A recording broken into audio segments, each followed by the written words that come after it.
God with all your heart, mind, soul, and strength, and love your neighbor as your what? Self. So God and man are separated. It's all our fault. Whose fault is it? Ours. We're separated from God, and it's all our fault, and nothing we could do on our own strength can reconnect us to heaven. Nothing we could do to make us deserving of heaven, no matter how many followers you have on social media, no matter how many touchdowns you scored this year, no matter how many games you win as a coach. None of us deserve heaven. We're separated from God, and it's all our fault. But Jesus sees us in our mess, sees us eternally separated from God. Nothing we can do in our own strength to reconnect us. And Jesus he so loves us that he stepped down. He did what? Stepped down. In the beginning was God and man. And there's sin. We're separated. But Jesus sees us and he steps down. The Bible says in the book of John that the Word became flesh and dwelt among us. The Message Bible said the Word became flesh and moved into the neighborhood. Isn't that good? Moved into the neighborhood. Jesus Christ comes to earth. The God-man, God in flesh, comes to earth and lives a life that we couldn't live, which is a perfect life. Jesus Christ is the greatest man who's ever lived, ever recorded. There's many arguments in sports all the time, especially in the summertime. They have these countdowns, who's the greatest athlete? Some say Jim Brown, some say Deion Sanders, some say Emmitt Smith, some talk about Herschel Walker and Bo Jackson. Muhammad Ali said, I am the greatest. He was a liar. Jesus Christ is the greatest man who's ever lived. Yeah. And here Jesus is. He comes to earth and he lives a perfect life. And then he dies a death that we deserve to die. See, God had a standard that was perfection. And all of us have missed that mark. All of us have fallen short of God's standard. Nothing we could do. In our very best, we would still fall short of that standard. Jesus sees us in that mess, comes to earth, lives a life we couldn't live, but then dies a death that we deserve to die.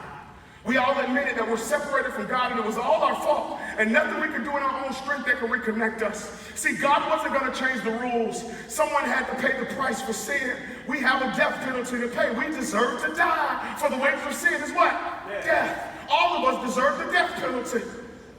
I get a chance to do ministry in death row all the time in these prisons, and I sit down with these inmates and I always remind them that it's not just them. I tell them every audience I speak to is on death row. They just have a day. All of us deserve the death penalty. Let's be clear, God wasn't going to change the rules, so Jesus changed the game. That was good. I'm going to say that again. God wasn't going to change the rules, so Jesus did what? Change the game. Jesus Christ came to earth, lived a life we couldn't live, which is a perfect life, and then he dies a death that we deserve to die. And I need you to know the crucifix was pretty grim. Jesus Christ, the greatest man who ever lived, died the worst death ever recorded.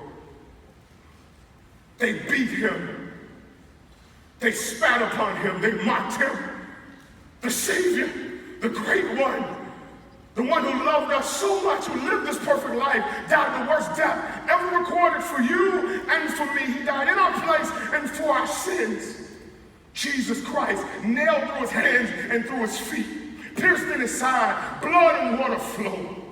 Most people who were crucified, they were tied to the cross. They nailed Jesus to the cross. Nailed him through his feet and through his hands. Most people think about being nailed through your hand, you think about your palm. Put your thumbnail in your palm. Go ahead.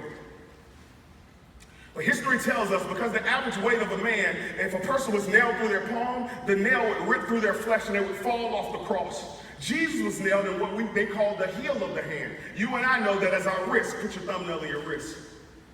Totally different ball game there. Now, most people who die on the cross die from suffocation because your body's sunken in, your lungs can't expand, so they fill up with fluid and you die from suffocation. Now, think about how many times Jesus Christ spoke from the cross. Every time he spoke from the cross, he would have to lift himself just from the weight of the nails in his feet and in his hands. Father, forgive them, for they know not what they do. This day, you'll be with me in paradise. You think that workout y'all been doing this summer was something hard? You think that P90X is something serious? No, Jesus Christ wasn't some hippie skipping around with his homeboys. He was the greatest man to ever live, the champion and the authentic prototype for what authentic manhood looks like. Jesus Christ, the perfect one, the God-man in flesh, comes to earth, lives a life we couldn't live, dies a death we deserve to die, and in 3 days, how many days? 3 days. Oh, this is the great news of the gospel in 3 days. See, because if it ended right there, we shouldn't even be here. We should have just ate our food and left. But in 3 days, the Bible said that God raised Jesus from the dead. Woo! That's exciting. Now, I don't care how long you've been walking with Jesus. I don't care how long you've been a believer. You should never get used to that part. You hear me? Never get used to that part. Say that part. That part. Never get used to that part. I don't care where you are. If you see it on a billboard, you see it on a t-shirt. I don't care if you hear it somebody whispers it to you in the library, or you hear it at a baby's baptism. Anytime you hear somebody mention that God raised Jesus from the dead, woo! You should get excited about that. I like to go Ricky Bobby with mine. You know what I mean? Old school. You know what I'm saying? That's my thing. Y'all try that with me. God raised Jesus from the dead. Woo! Oh, y'all can do better than that. Let's try it again. God raised Jesus from the dead. Woo! That's great news for each and every one of us, because if God raised Jesus from the dead, that means he can raise us from anything we're dealing with in this time. If God raised Jesus from the dead, that means he can raise our country and our world from the issues that we're dealing with right now. If God raised Jesus from the dead, that means he can raise our family members and friends and teammates and classmates that are living in darkness and are dead in their sins right now. Jesus is who he said he is, and he can do what he said he could do.